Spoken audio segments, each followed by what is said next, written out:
I wrote down here, right, that I thought would be real interesting for my side and yours is, what's your take on podcasts and the influence on fans' opinions?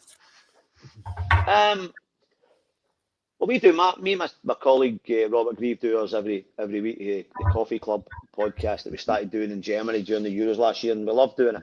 And we've started doing a series where we bring on guests.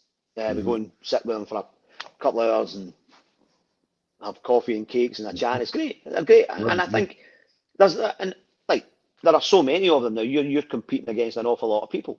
Listen, I'm a great believer in. We have when I was growing up, the only way to be in the media was to get a job in a newspaper or on a radio station or on a TV station. Now we can all be our own media.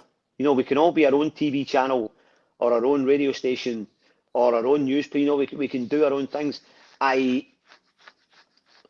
influence on fans is up to you. These are things you can't control. You could turn out what you think is the greatest podcast in the world, and 12 people might watch it. The next week you might think that was all right, and you might get 25,000. You don't. So there's no you're not turning out tins of beans. So there's no formula for it. I would say that within this sort of freedom we now have to create our own media, I think we're creating a lot of people who don't have very much to say. And who don't really, they just like the idea of doing it.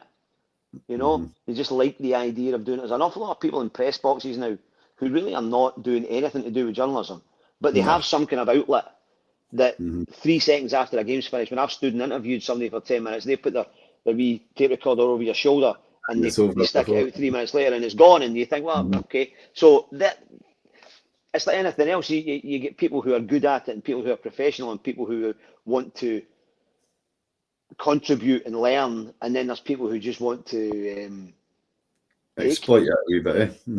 Aye, absolutely. But listen, there are terrible podcasts out there, and there are really good podcasts out there, and there's podcasts in the middle out there, and it's exactly the same. There's good TV programs, bad TV programs. There's classic TV programs.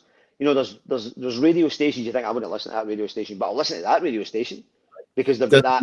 That just means your personal preference. So I don't think you can say a podcast is a good thing. A good podcast